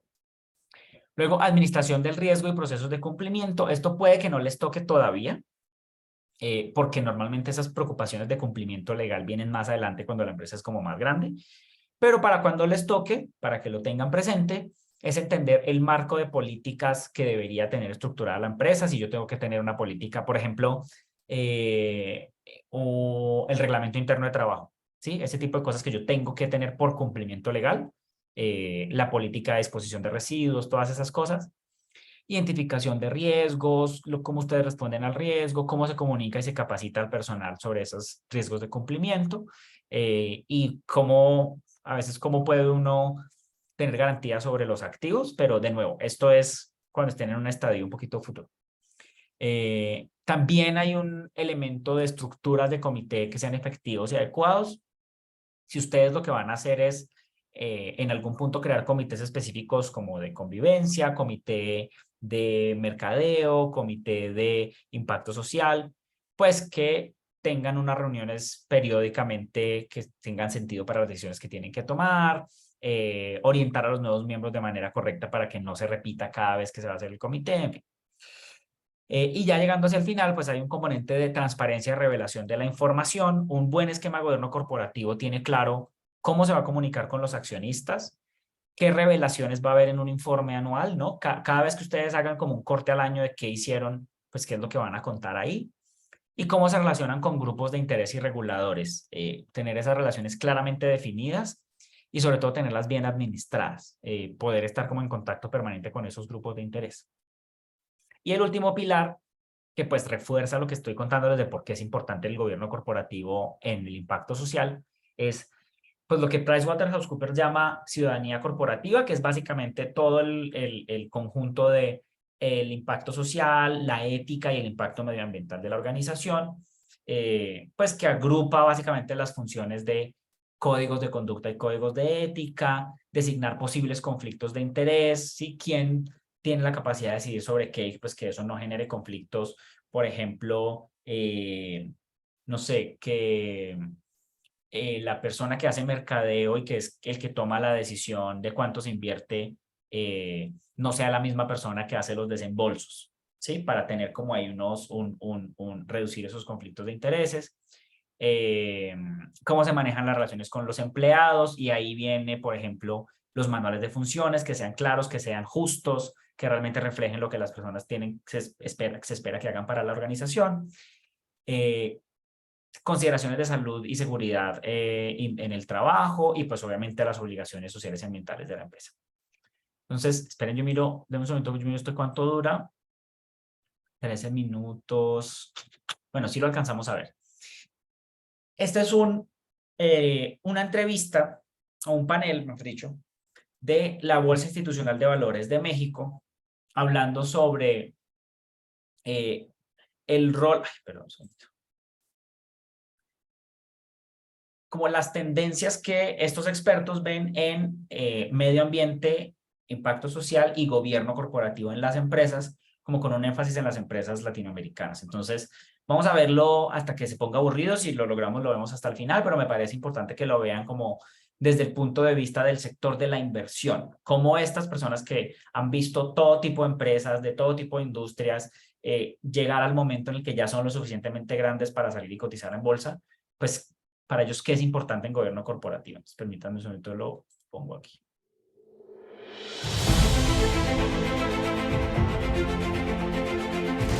Hola a todos, yo soy Santiago Rincón Gallardo, titular de Relación con Inversionistas e Índices en Viva. Bienvenidos a esta nueva edición de Espacio Viva. El día de hoy nos acompañan de Enuma, Daniel Ehrlich y Lucía Barrera. Bienvenidos, Lucía y Daniel, ¿cómo están? Gracias. Bien, muchas gracias. Bien, ¿tú? Muy bien, gracias. Bienvenidos. Por favor, platíquenos un poquito de Enuma, qué es lo que hacen, de lo que vamos a hablar el día de hoy, que es un tema muy relevante para todos los que nos escuchan. Adelante. Claro que sí, muchas gracias y gracias por la invitación. Les platicamos, Enuma es una consultoría de desarrollo sostenible e impacto social y ambiental. Llevamos ya casi 6 años trabajando en temas de evaluaciones de impacto social y ambiental, sistemas de gestión ambiental también y social. Y últimamente, que es el tema que nos compete hoy, es el tema de ESG o los parámetros ambientales, sociales y gobernanza, que es muy relevante hoy en día porque creemos que mucho del sector financiero está empezando a tomar estos parámetros como su lenguaje cotidiano y creemos que es de una importancia muy alta el que las empresas, los fondos empiezan a entender y a empaparse en qué significa estos temas, debido a que consideramos que va a ser una tendencia que viene para quedarse. Totalmente de acuerdo, es una tendencia que vimos hace un par de semanas la carta de Larry Fink, que es el director general del más grande inversionista del mundo, diciendo a todos los directores generales de las empresas donde invierten, que tienen que girar todo en torno a esto ESG o ASG, que es ambiental, social y de gobernanza. Entonces entremos en materia, platícanos un poquito más de lo que venimos a hablar el día de hoy. Bienvenida, Lucía, adelante. Muchas gracias, Santiago, gracias por el espacio. Realmente ESG son aspectos financieros. Comúnmente en el mercado le llaman extrafinancieros porque realmente hoy el sector financiero no sabe cómo involucrarlos y cómo monetizarlos. La realidad lo que buscan es entender cuál es el impacto ambiental desde el punto de vista no regulatorio, no solamente quedarse con lo que el Estado o el país está pidiendo, sino ir un paso más allá para poder llegar a adaptarse y mitigar el cambio climático. El tema social, muchas veces lo vimos en un tema de donaciones. Hoy se está centrando más en qué le está dejando mi empresa o mi inversión a la sociedad. Estamos pensando no solamente en nuestro beneficio, sino que realmente los externos se están beneficiando de nuestros proyectos y nuestras inversiones. Y lo más importante, en la gobernanza, ¿realmente lo estoy sabiendo comunicar bien? ¿Realmente estoy sabiendo comunicar mis indicadores de impacto, mis actores de interés, quienes son realmente los que tengo que estar manteniendo comunicados constantemente, saben a qué me dedico y cuál es mi enfoque? Porque difícilmente a veces estos temas es, mi inversión no tiene nada que ver con lo ambiental, ¿no? O sea, yo no tengo por qué reportarte esto, no me pidas Exacto, esto, ¿no? Pasa mucho de, oye, mi giro no tiene nada que ver con el tema de cambio climático o no tiene nada que ver con el tema social. Entonces, el chiste es verlo como holístico, ¿no? O sea, ver todo el tema completo y cómo ayuda a la empresa, no tanto en la parte de externalidades, sino en el bottom line, de verdad, cómo le afecta a la empresa, ¿no? Entonces, platíquenos más, por favor. Exactamente, como que este punto de entender qué sí me compete, qué sí debo reportar, pero realmente estamos en un mundo de mucha información y de muchos indicadores, ¿no? Y el punto es aterrizarlo. Y aquí el reto, como dice Lucía, creo que es importante, tú decías, ¿no? Muchas veces las empresas o las inversiones se sienten fuera de estos aspectos, sobre todo el social y ambiental, pero hoy en día existen consecuencias financieras que se pueden cuantificar por no tener procesos, políticas, protocolos que atiendan ciertos riesgos sociales y ambientales, ¿no? El tema un ejemplo muy común es los riesgos derrames petroleros, mineros, etcétera, o sea que aunque eso sí está muy vinculado con temas ambientales y regulado incluso, pero lo importante es analizar cómo un evento de este tipo tiene un efecto financiero en las acciones de las empresas, en la reputación, etc. O sea, y por ejemplo, yo soy una SOFOM o una institución financiera cómo me afecta la parte de cambio climático, la parte de ambiental. O sea, digo, yo soy una institución que presta dinero. Digo, tal vez tú dices, no, la parte ambiental no me afecta, pero sí, en dónde presto, a quién le presto, tiene una repercusión, ¿no? Entonces, el chiste es verlo de esa manera. Totalmente. Y hoy en día, por ejemplo, en este de microfinancieras, pues se puede ver cómo, pues si una persona no tiene la capacidad o los recursos para ir a depositar y tu modelo es en uno, o llegó un huracán en la costa y ¿me entiendes? O sea, a ese nivel de detalle podemos empezar a cuantificar y calcular estos riesgos sociales, ambientales y de gobernanza para empresas que antes no lo teníamos consciente, ¿no? Claro. No sé, Lu, ahí si Sí, quisieras. que justo es ahí donde tenemos que empezar a aterrizar estos temas y la manera en que los ayudamos a aterrizarlo es con el estudio de materialidad, ¿no? El que ellos empiecen a entender qué sí voy a reportar. Yo como SOFOM no voy a medir la huella de carbono, Exacto. ¿no? O sea, ¿qué significa? ¿Un estudio de materialidad qué significa? O sea, depende de mi giro, ¿qué tanto me impacta cada cosa? Exactamente, justo eso es lo que significa. Yo como en mi giro, ¿qué me importa y qué voy a empezar a reportar? O sea, como yo SOFOM, no voy a medir mi huella de carbono porque realmente yo estoy en mis oficinas, ahorita estamos en home office todos y realmente no es como que esto es una actividad, pero sí voy a invertir en una empresa que probablemente sí va a tener una huella ambiental, ¿no? Puedo invertir, por ejemplo, en real estate, ¿no? Bienes raíces tiene una huella de carbono importante, una huella hídrica importante en el sector. Yo como la SOFOM o como el SECADE o como el inversionista no voy a medir la huella de carbono de ese inmueble, pero sí le voy a pedir a mis inversiones que empiecen a medir esas huellas de carbono para que yo empiece a entender cómo está mi portafolio. Entonces, de esa manera es empezar a trasladar un poco la responsabilidad, pero primero tú como inversionista entendiendo qué sí te compete, cuál está en tu marco de responsabilidad de reportaje y después empezar a, como efecto catalizador, pedirle a tus inversiones, ahora tú tienes que empezar a reportar esto, tienes que empezar a mitigar esto y esa es la forma en que México lo estamos realizando. Exacto, y como dices, o sea, va permeando del inversionista que le pide al administrador, que le pide a la empresa. Ahora, en México creo que hay un tema de reporteo, cómo reporto, qué reporto, cómo mido mi impacto ambiental, cómo mido mi impacto social, la parte de gobierno corporativo. O sea, creo que estamos medio verdes, ¿no? O sea, y platícanos un poquito de estándares, cómo pueden empezar las empresas a medir. Esto creo que es lo más importante. ¿Cómo se mide? Sí existen varios estándares en el mundo. Lo vamos a ver a lo mejor o ahondar más de los posibles retos también de este mundo de ESG. Es que no existe un solo marco generalmente aceptado, ¿no? Todavía, ¿no? O sea, creo que tiende a estandarizarse, pero todavía hay demasiados marcos diferentes en cada región, país, exactamente. Entonces, lo que decimos siempre a nuestros clientes es, empecemos paso a paso, generemos un diagnóstico, generemos los factores de posibles riesgos o métricas que queremos empezar a seguir, y esto es un proceso iterativo, ¿no? Entonces, normalmente empezamos con un diagnóstico, luego, como comentaba Lu, el estudio de materialidad, y luego podemos ya empezar a generar ciertos indicadores que nuestro trabajo es poder alinearlo a lo que se requiere en el mercado, ¿no? Hoy en día las Afores han sido un catalizador importante en el sector de ASG debido a que empiezan a pedir reportar, como tú dijiste, ¿no? Es las Afores que a través de sus SECADES piden y esos SECADES en sus activos o inversiones. Entonces, estamos ya en este proceso que el fondeador principal o el inversionista principal empieza a permear a lo largo. Entonces, el mensaje como resumen es eso, empecemos a medir y que se vuelva un proceso iterativo para ir mejorando e ir afinando detalles. Y no sé, ahí a lo mejor entrar al tema de riesgos y la monetización de riesgos, creo que también es algo que se va a ir profundizando y Lu nos puede contar un poco más de eso. Sí, justo creo que ahí está también el punto clave de esto, de cómo los actores van a tener que empezar a trasladar esta información. Hablabas de las metodologías, o sea, sí tenemos varios acuerdos que son internacionales y que vienen como país, como el Acuerdo de París, pero realmente eso también viene muy enfocado a la política pública que cada país tiene.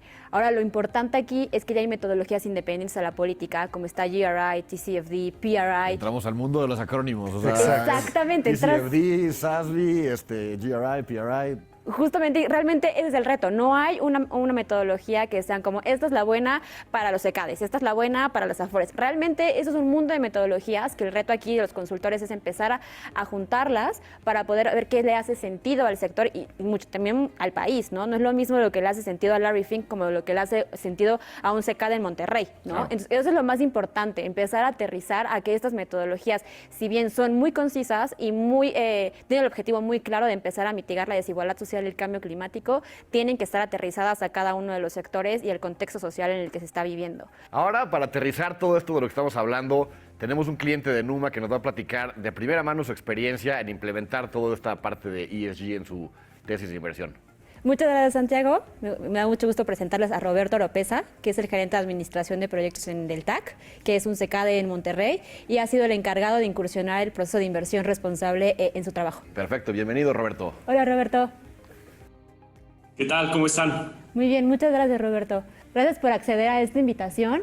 Realmente lo que nos gustaría que nos platicaran ustedes, que han sido pioneros como CECADES en incursionar este proceso de inversión responsable, que nos platicaras un poquito qué fue para ustedes el involucrar esos procesos de sus actividades y qué beneficios han encontrado hasta el momento, después de casi año y medio de empezar a incorporarlos. Bueno, primero que nada, lo que veíamos muy importante era formalizar prácticas que de entrada en el ADN de Grupo Delta siempre han existido. Este tema de la inversión responsable, digamos que ha sido un tema que desde el origen se ha estado persiguiendo. De hecho, actualmente, mediante una iniciativa que se llama Capitalismo Social, a nivel de un ACE, estamos tratando de permear todo este conjunto de ideas y todo este conjunto de inversión responsable dentro de diversas empresas, ¿no? Entonces, digamos que por una parte era formalizar todo este tema y este esfuerzo que ya teníamos en sitio. Por otro lado, era por el tema de la responsabilidad que tenemos como administradores de capital, ¿no? De rendirle cuentas a nuestros inversores, sumarnos a la tendencia mundial de responsabilidad en las inversiones y asegurar que nuestro portafolio tuviera esa visión de rentabilidad a largo plazo. Entonces, digamos que es por esto que nos dimos a la tarea de definir y poner en práctica nuestras políticas de inversión responsable que rijan nuestras operaciones a nivel administrador de capital, y reportar no solamente indicadores financieros, sino comenzar a reportar indicadores de impacto ambiental y social de nuestros proyectos. Y obviamente robustecer toda nuestra operación con un gobierno corporativo muy sólido. Entonces, digamos que eso fue lo que buscamos hacer con esta implementación de los criterios ASG.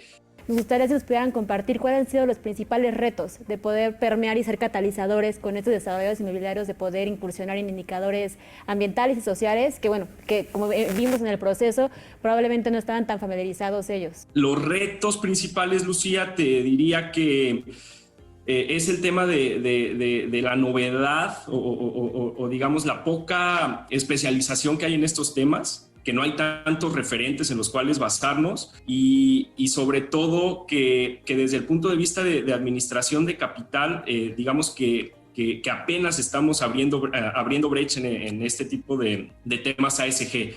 También hemos visto retador el subir al barco a nuestra cadena de valor a los socios desarrolladores, a consultores, proveedores, a las mismas autoridades, ¿no? Puesto que de entrada es retador el hacerles ver los beneficios que llega a tener esto, ya que son beneficios que no vas a tener en el corto o en el mediano plazo, son beneficios que se van a materializar en un plazo de tiempo un poco más largo. ¿Tú qué les recomendarías? Bueno, la promesa era que lo veíamos hasta que se pusiera aburrido y ya se iba poniendo un poquito aburrido.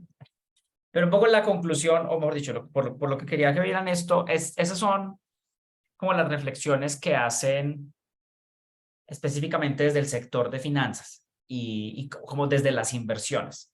Y si miran los retos, pues al final son muy parecidos. Todos somos novatos en cómo incorporar cosas de impacto social ambiental. Nos hemos como vuelto expertos en hacer nuestro negocio, no necesariamente en saber cómo hacer nuestro negocio con impacto ambiental, con impacto social y con un esquema de gobernanza o de gobierno corporativo particular. Entonces, pues con esa experiencia, pues quería ya ir cerrando la sesión, pues como debatiendo, si ustedes obviamente quieren, pues sumar aquí sus apreciaciones, pero pues compartirles sobre todo las mías, pues en el paso por el proceso con la fundación, pero también en mi experiencia profesional de qué implica todo esto que vimos de tener un buen gobierno corporativo o un esquema completo de gobierno corporativo para mí como emprendedor.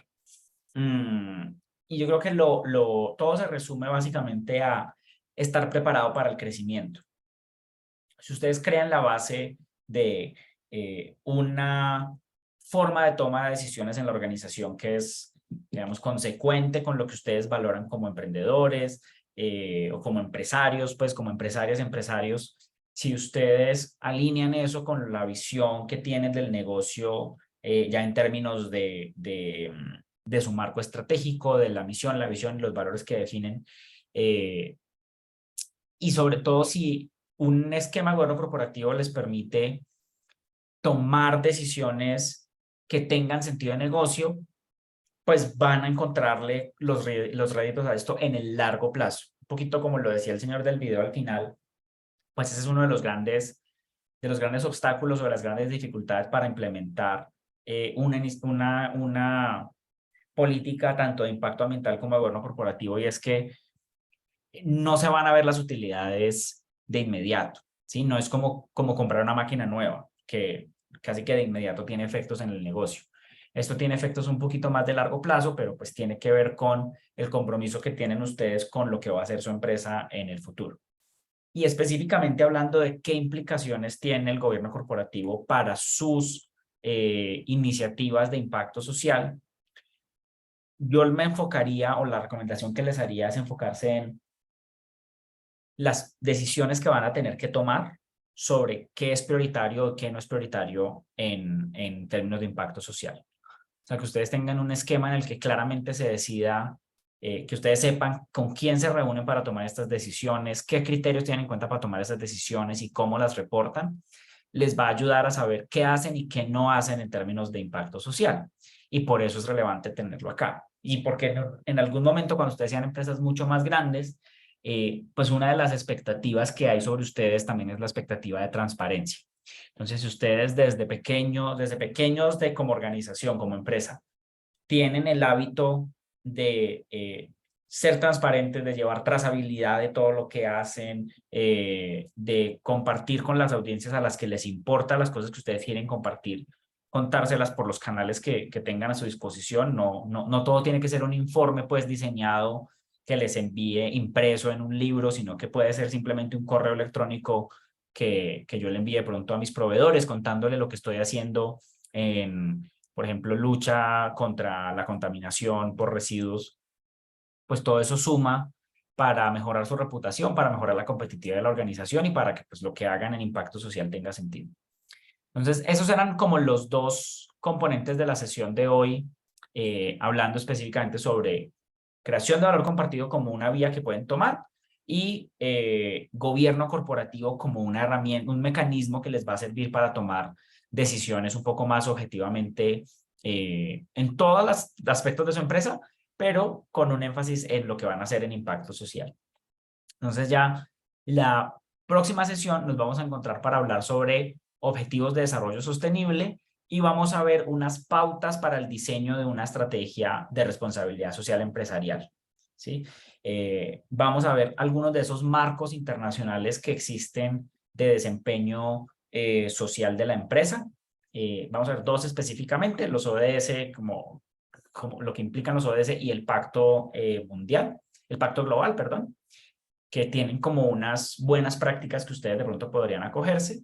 Y sobre todo porque en este momento el lenguaje del impacto social es el de los objetivos de desarrollo sostenible. O sea, casi que todas las organizaciones que están haciendo impacto social lo están poniendo en clave de objetivos de desarrollo sostenible, que son pues como una lista de 17 objetivos que definió Naciones Unidas y que los vamos a ver un poquito más en detalle el próximo martes. Y cerramos entonces con una guía del Diario de la República, muy buena. Ellos tienen una separata de responsabilidad social muy buena.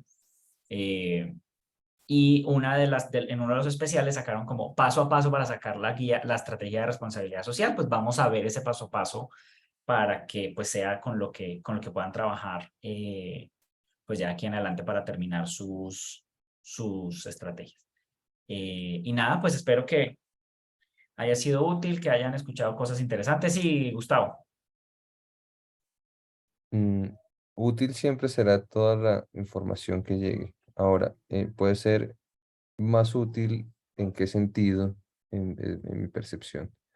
Esto ya es bastante complejo para una empresa grande. Ahora para una empresa pequeña es casi desmotivador de lo complejo que es o de lo complejo que suena, ¿no? Y creo que son las dos. Ahora, ¿qué posibilidad hay o existe de poder tener información aplicada a las startups? No, me parece que es donde, porque si bien existe la información, creo que debe estar perfilada para aquellos que la necesiten en el momento que la necesiten, ¿no? Es como la tecnología. Hay tecnología que puede ser aplicada a a este nivel, a este tamaño, y otras que definitivamente se irán dando y es una información valiosa, pero también es valiosa en su momento para, digamos que en mi momento, pues tengo que solucionar otros problemas que son imperiosos en mi estado, pero que comprendo que cuando llegue el momento, pues o lo llamaré o investigaré o profundizaré cuando llegue el momento de ahondar o de estructurar más robusto. En este, para terminar la pregunta, en este estado de pequeña empresa o de startup, Sí. ¿existe alguna estructuración de esto? Sí, pues de hecho con eso es con lo que vamos a cerrar la sesión próxima. O sea, ese paso a paso, esa guía, digamos, de actividades una a una, de cómo crear una estrategia de responsabilidad social es para MIPYMES. O sea, la que vamos a ver del Banco del Diario de la República es específicamente para MIPYMES. Y si bien, claro, entiendo que mucho de la información, mucho de lo que les he contado está, los estudios de casos son de empresas grandes. Lo único que cambia al final es la dimensión. O sea,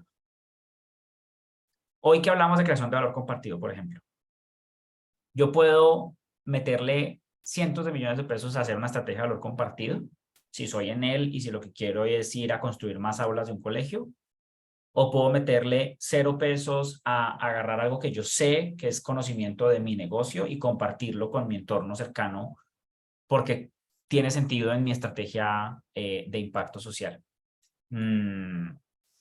Entonces, o sea, te Pero esa es diría la que, esa es la que me interesa ver, o ver aplicada o ver ejemplificada o tenerla como alimentación de estas horas importantes de clase, porque la otra pues me sobredimensiono o me pasa a mí y expongo pues mi percepción y me disperso porque no la apropio, no la siento cercana, la pues siento no como muy apela a tu lejana, experiencia. y entonces no me inspira, no me inspira. Es lo que pasa, hay ejemplos y cosas que son inspiradoras, y hay otras que son inspiradoras para otros tamaños o para otras personas. A mí, personalmente, no me aplica. Sí. Bueno, y hay una pregunta. ¿Sientes que de lo que hablamos a lo largo de estas casi 2 horas, nada te aplicó o hubo algunas cosas que de pronto sí, pero la gran mayoría no? No, digamos que puedo percibir lo que los mercados están empujando y hacia dónde están aplicando a términos de poder darle como un, un perfilamiento a nuestras empresas de tener inmersos este tipo de comunicaciones y empezar a diagramar cómo hacia dónde se puede proyectar, que hay un tema de bienestar, hay un tema hasta de salud mental, hay un tema de involucramiento de la sociedad y demás. Pero eso es lo que quisiera ver precisamente como en estos modelos, estos ejemplos aplicados en nuestro tamaño, ¿no? Sí. Porque digamos que sí me queda el mensaje, de hecho lo he traído conmigo desde la fundación de la empresa en el 2015, y por donde he estado en el mundo lo he podido ver, y no solo por donde he estado en el mundo, sino por lo que siento como persona que Sí. necesita por lo menos el segmento de mercado al que yo le aplico y el bienestar eh, que puede impactar sobre la comunidad, como dice Elizabeth, y como lo hace, que lo hace con bastante coherencia. Pero es ahí donde quisiera como más inspiración. Creo que es una clase muy importante precisamente para todo lo social, y para verlo a nuestra escala. Claro. Ok, ok. Jamie, cuéntanos, porque creo que tienes algo para decir que tiene que ver con lo que está diciendo Gustavo. Sí, gracias. Perdón porque mi cámara está desconfigurada y no le he podido... Me toca Tranquila. hasta reiniciar el equipo, pero bueno, no importa. Me gustó la clase de hoy, muy nutritiva. Incluso coincido con Gustavo en que sí sería como chévere saber más de nuestro tamaño, porque somos muy chiquitos, estamos empezando y sería buenísimo tener como más ejemplos de ello. Okay. Pero me aclaras muchísimas dudas que yo tenía porque yo he trabajado en grandes empresas y no sabía cómo era el funcionamiento, y esto me despeja muchas dudas que yo en el momento no conocía cómo era la organización como tal. Yo sí sabía que habían estatutos, sí, pero qué bueno que desde que un inicio se puedan hacer bien hechos para que después no pueden haber tantos problemas, tantas corrupciones, tantas, porque he tenido que ver muchas cosas, he tenido que ver muchísimos escenarios que de verdad que yo digo, hombre, bacanísimo esto, porque esto alimenta en el hecho de que nosotros somos una pequeña empresa y estamos haciéndolo desde lo más pequeño para hacerlo bien hecho y que a futuro no se vayan a ver, es como crear las bases, ¿no? Y si uno hace unas bases mal hechas, eso se desploma en cualquier momento. Y es buenísimo todo esto que tú nos estás mostrando porque nos das mucha luz también y conocimiento, porque hay muchas empresas grandes que uno no tenía ni idea de que en él tenía todo ese funcionamiento en el impacto social. Yo no tenía ni idea, la verdad. Y gracias por mostrármelo y he podido mirar por ahí, chismosear un poco cuando me queda un tiempito y uno se da cuenta que hay muchas empresas que están motivadas a ayudar a los demás y a tener ese valor compartido también. Súper, Jamie, gracias. Pues volviendo sobre ese punto y de los ejemplos, digamos que yo he hecho pues un esfuerzo por ir como intercalando ejemplos. Por supuesto, en la parte de gobierno corporativo es más difícil hacerlo porque típicamente es para organizaciones que requieren como más supervisión. En la primera mitad de pronto fue más, espero que haya sido un poco más claro cómo, así como está PepsiCo haciendo lo suyo súper grande con un montón de plata, lo podemos hacer también nosotros en pequeño como en empresas, pero me llevo pues la retroalimentación de pronto la próxima sesión, que es la con la que vamos a cerrar, tener más ejemplos, más casos como concretos de cómo se ve esto en las pequeñas empresas. Digamos que en parte lo que mi lógica al crear el contenido para estas 4 sesiones, como les decía anoche, pues es que si yo me siento aquí a decirles paso a paso el qué van a hacer y digamos agarráramos con cada uno de ustedes y definiéramos una estrategia para cada una de las empresas, eso no les va a dar la capacidad de tener una nueva estrategia cuando su empresa sea más grande, ¿sí? Un poco la intención ha sido que tengan más bien la lógica detrás de cómo crear impacto desde los negocios para que esto aplique, por ejemplo, si el negocio que están haciendo ahorita fracasa y van a abrir otro, que es una posibilidad que es palpable y que podría suceder, que en su otro negocio también puedan aplicar el mismo lente para ver la problemática, y por eso hemos hablado de ética empresarial, de desarrollo sostenible, y que tiene que ver la empresa con desarrollo sostenible y las visiones de desarrollo. Y claro, uno en el emprendimiento, sobre todo en etapas tempranas, pues uno está pensando es facturar. Pero pues hay una razón por la que este módulo igual haga parte del contenido, y es, si ustedes quisieran incorporar una estrategia de impacto social, que están bienvenidos a no hacerlo, pero si quisieran hacerlo, pues que tengan las herramientas para hacerlo. Y El tema es que el contexto que ustedes se van a encontrar, así ustedes sean más pequeñas, el contexto que se van a encontrar es el mismo que tienen las empresas grandes. Y las expectativas, digamos, como las presiones de los grupos de interés externos a ustedes van a ser proporcionales en tamaño, pero van a ser las mismas. O sea, van a tener clientes que les piden que sean más ambientalmente sostenibles, van a tener un regulador que les va a pedir alguna cosa en particular. Entonces, pues ese ha sido el espíritu, pero me llevo igual la observación y nada, yo creo que puedo incorporar un par de cosas más para la próxima sesión, entonces para que la hagamos así como más aterrizada a pequeña empresa. Y bueno, no, creo que con esto ya cerramos. No sé si alguien más quiere compartirnos algo, preguntar algo.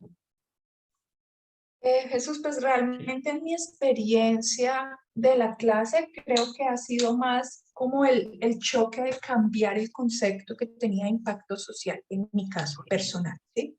O sea, creía de pronto, tenía una idea de que el impacto social era algo más como caritativo, algo más y cuando empiezo a ver como lo denso del tema, pues como que mi primera impresión es como no deje así, o sea, como que tengo otras cosas prioritarias, o sea, como que si esto es tan denso preferiría no hacerlo, Ajá. pero pues también pienso que dentro de la coherencia de lo que yo quiero hacer, pues debe haber una manera como de pronto de irlo haciendo, es como la misión y la visión. Para mí fue un ejercicio muy difícil, porque cuando yo empecé a pintar, yo lo único que sé es que yo quiero la pintura, yo amo pintar y quiero pintar, pero cuando que sientes a pensar en la misión, pues duré como, bueno, y todavía creo que no me siento tan cómoda con la misión que definí, precisamente por eso, porque tuve que pensar como en el lugar del otro, como y yo qué le ofrezco a esta persona o qué le ofrezco a la sociedad, y ahí fue como mi choque, pero es un choque más personal. Y creo que es lo que me está pasando con el tema, ¿no? O sea, es como esa negación a aceptar que el impacto social está definido desde otro concepto y no desde el que yo tengo. Ok, bueno, pues espero no haberles traído más dolores de cabeza, sino como cuestionamientos que realmente los lleven a crecer, que creo que ese es como al final el propósito. Entonces nada, estoy a un WhatsApp de distancia y bueno, feliz noche, que descansen y nos vemos nuevamente entonces el martes ya para cerrar. ¿Listo? Muchas gracias. Hasta Vale, luego. que descansen. Chao. Muchas gracias. Hasta luego.